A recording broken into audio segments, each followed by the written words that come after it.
Good morning. This show came to me from a very, very good friend of Political Paula, and it's Angie. And she sent me this quite a while ago. Angie, I'm so sorry it took me so long to get to it. As you know, I've been actually very, very sick, almost for 3 weeks now. And your show idea actually, as I was here, especially the first 2 weeks that I was so sick, and then my what I thought was a cold turned into something that was actually much more serious, almost like a bronchitis or a sinus infection type thing. And being that sick and being so miserable for that period of time, which I'm not used to, your show topic really, it's better that I'm doing it now because I have more to add to it even than what you shared with me. So this is the original story about, oh, it must be 2 years now. I did a written blog about a brave young woman named Brittany Maynard. And she was a beautiful young woman. She had just gotten married. She was looking forward to the rest of her life, and she was diagnosed with a malignant brain tumor. And the doctors told her what her prognosis was going to be, what the rest of her life was going to look like. And it wasn't pretty. In fact, it was abominable. It was something that none of us would want to face, especially a 26, 27-year-old young woman, just married, planning a future, being told she does not have a future. But not only that, her death would be slow, painful, and at a certain time, while her heart would be beating and she would still be breathing, her mind would not be there. She would not know her family members, and basically she would not be able to walk, talk, feed herself, do any of the things that basically defines a life. And her new husband and her family members were sentenced to watch their beautiful Brittany just wither away and disappear.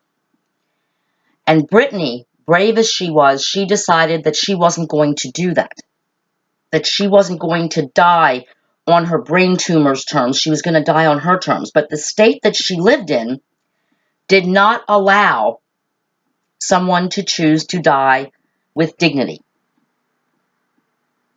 So she and her husband packed up everything that they owned. They found a doctor in California where it is legal for a doctor to give you the drugs necessary to choose to end your life on your terms.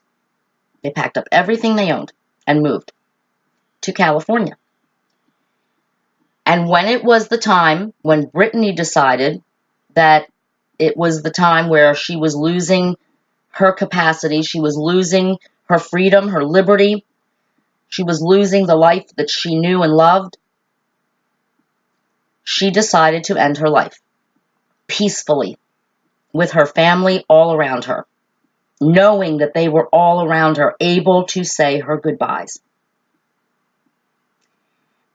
And in the year or so that it took for Brittany to get to that point where it was time that she said, okay, it's time. I can feel myself getting worse. She got hate mail, horrible hate mail from Christians or so-called Christians, from priests, telling her she was committing a grave sin, that she was thumbing her nose at God, thumbing her nose at life, that she could expect a miracle. Well, you know what? I've watched people I love die. Horrible deaths. They suffered. My godmother suffered for 2 years because she was told by snake oil salesmen at a cancer treatment center that they could save her life, that she would always be in treatment, but that she would live maybe 10 years. She would see her grandchildren grow up, maybe even get married. Well, they lied to her. They told her she was getting a trial medication. She wasn't. She was just getting the same old standard chemo that she could have gotten in her own hometown, 20 minutes away from her house. Instead, she traveled 2 hours to get this trial, this miracle drug that they weren't even giving her because she wasn't in the right group. She didn't get a miracle. And my godmother, she deserved a miracle. She was a wonderful woman. And she believed in God, and she believed in Jesus, and she went to church, and she prayed, and she was a good Christian woman. And if anyone deserved a miracle, she deserved a miracle. So these people that sit out there and say, you can't kill yourself, there's always possibility of a miracle. No, there's usually not. At least not that I've ever seen or experienced, or anyone that I loved who suffered terribly and died, who fought so valiantly to save their life and lost the battle. They didn't get a miracle. So these people harassed Brittany Maynard, this beautiful, brave young woman. But in the end, she died on her terms, and it started a conversation. So a lot of states now are passing laws that say if you have a terminal illness and a group of doctors agrees that you have a certain amount of time to live and that your death will be excruciatingly painful and horrific, you may end your life on your terms. And it was up for vote in Maine back in May. And they didn't pass it. They did not pass it. And the reason they didn't pass it was it said that it makes people open to elder abuse or increases teen suicide. Do you even know what the law is? First of all, the law, although to be honest with you, I never understood why if someone commits suicide and they don't do the job right, that's actually a crime. You can be arrested for that. Did you know that? The only person you're hurting is yourself, but you can be arrested for trying to kill yourself because you're just done. You want to die. I don't quite think that's appropriate. And then if you do try to commit suicide and you don't do it right, you are definitely considered mentally ill. And you are put into a mental institution, or you are made to go to counseling because there must be something wrong with you that you don't want to live anymore. I'm a big fan of personal choices for one's own body. I believe that I own my body. I don't believe the government owns it. I don't believe any doctor or medical professional owns it. I don't believe my family owns it.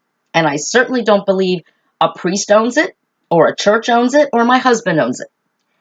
I own my body, which means I decide what I put into my body.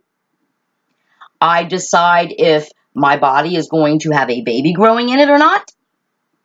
I decide if I'm going to use birth control to stop a baby from growing in my body.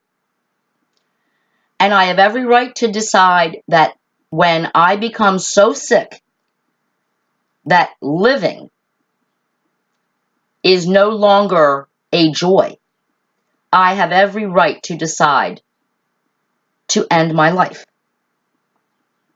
with dignity in my own bed, with the people I choose to be around me, and to say my goodbyes, and to even have my last hurrah, a big trip, or something I've always wanted to do that maybe scared me, but I'm not afraid now because in 6 months I'm going to be dead. The last hurrah, and then die with dignity, not die with no hair on my head or tubes in my body or being kept alive but not knowing that I'm even alive because I don't recognize anybody. I'm basically comatose or so drugged up with pain meds, I don't know where I am. That's not dying with dignity. That's dying on other people's terms. So that somehow in your obituary they can write, she fought till the end. I'm no warrior. I'm no fighter. I don't like pain. I've got a pretty high pain threshold, but I got to tell you what. The first 2 weeks that I was sick, and I had no medication, by the way. I was down here in the middle of nowhere. No car, no one around. I wanted to shoot my head off. Last May, remember a year ago when I was writing about my abscessed teeth? That Mother's Day weekend a year ago? I swear to God, if my dog was not with me, and I didn't have her as my responsibility, I would have taken our gun and shot myself in the face. That's how much pain I was in. Now, if I had thought that that pain was going to get worse instead of get better after I went to the dentist, if I thought that the way I was feeling the last 2.5 weeks was never going to get better, I'm sorry, I couldn't live like that. If I thought it was going to get worse, I could not live like that. And I wouldn't live like that. And if some doctor came up to me and said, well, we have a treatment for that, but the treatment's going to make you have mouth sores and lose all your hair, and your immune system's going to be shit, and you're going to get all kinds of infections, and you're not going to be able to see the people you love because they might make you sick. I don't want to do that either. You're going to be vomiting all the time. You're going to have diarrhea. I'm not doing that. Now look, this show, I'm going to talk about some physical conditions that many of you out there are going to look at me and go, because you're living with these conditions. And I admire every last one of you. I admire you so much. But I'm not as brave as you are. I'm not as strong as you are. And when I read the Bill of Rights and it says life, liberty, and the pursuit of happiness is a guaranteed human right. Well, let's look at Brittany Maynard. Her life as she knew it was taken from her. Her liberty, her freedom was taken from her.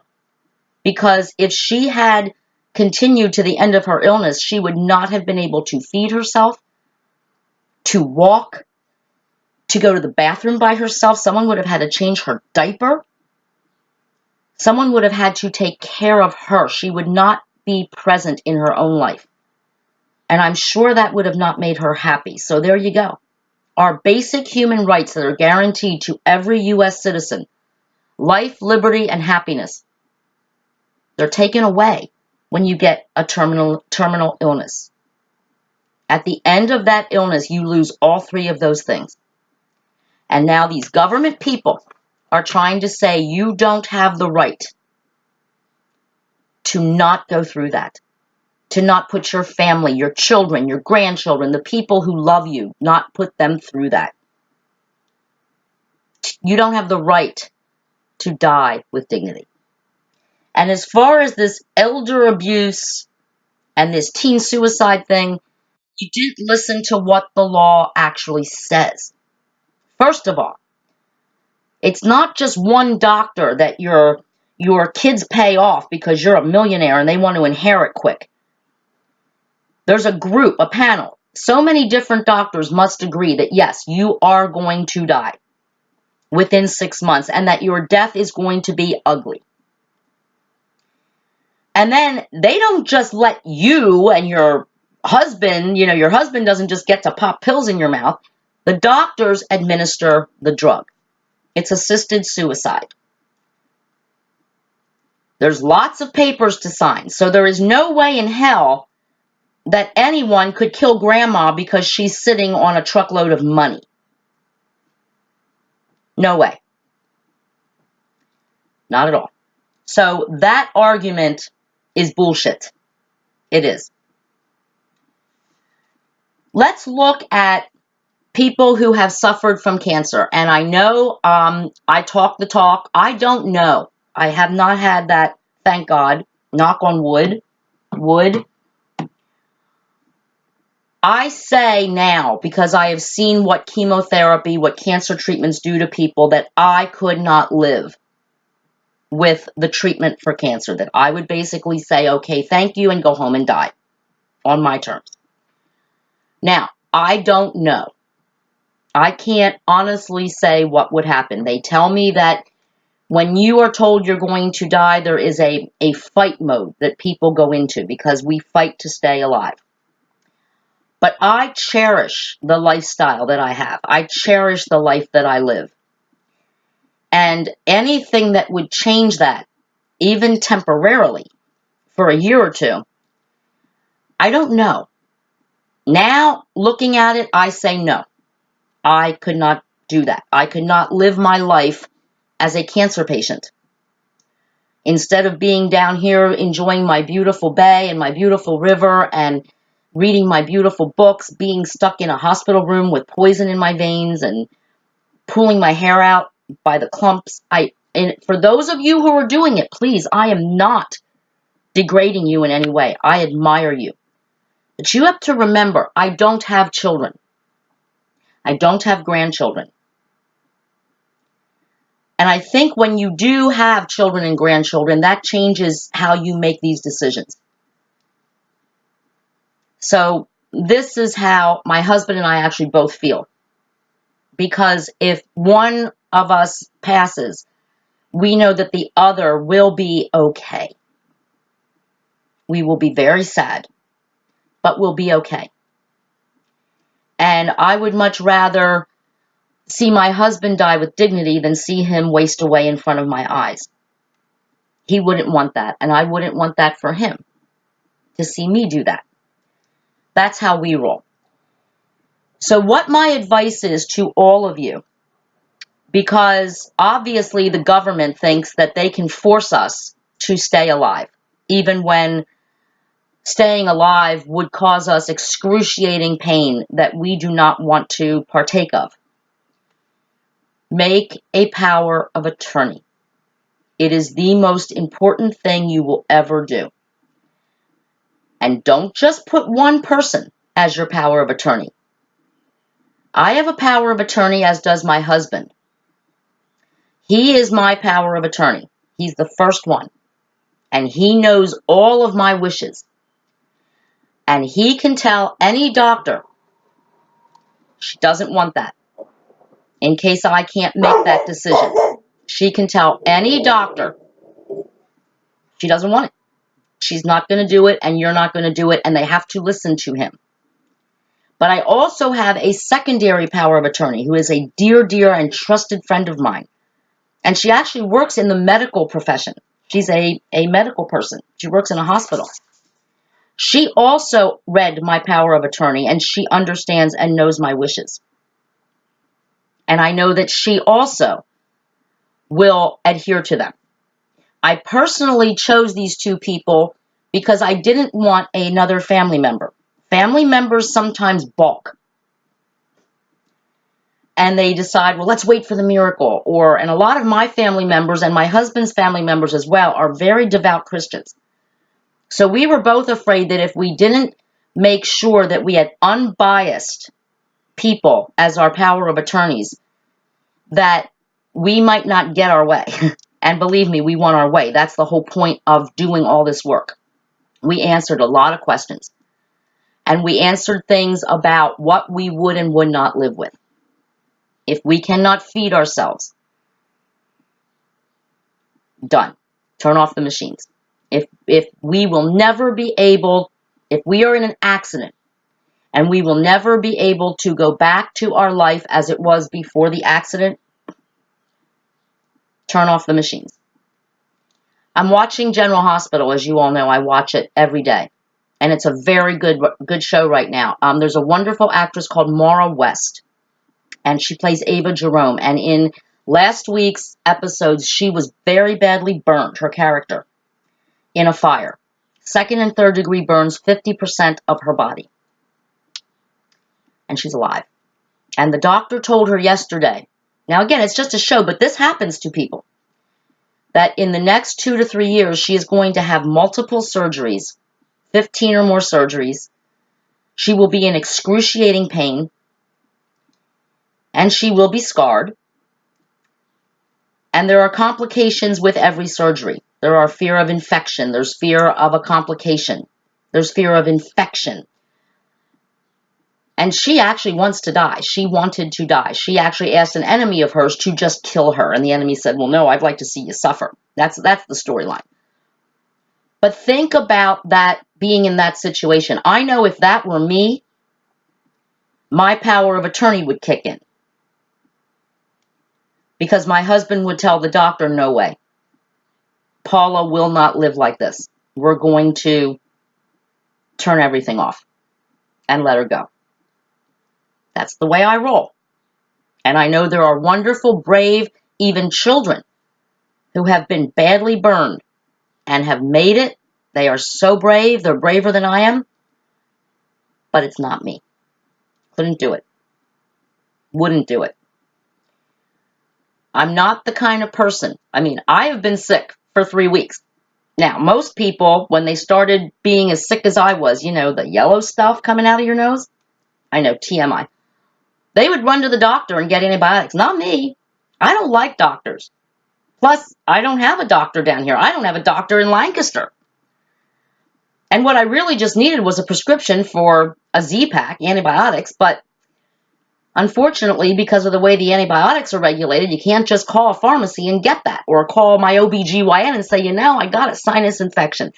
Could you get me a Z-Pak? I mean, nobody had to see me. I knew what I had. I had this about 26 years ago. I had a sinus infection.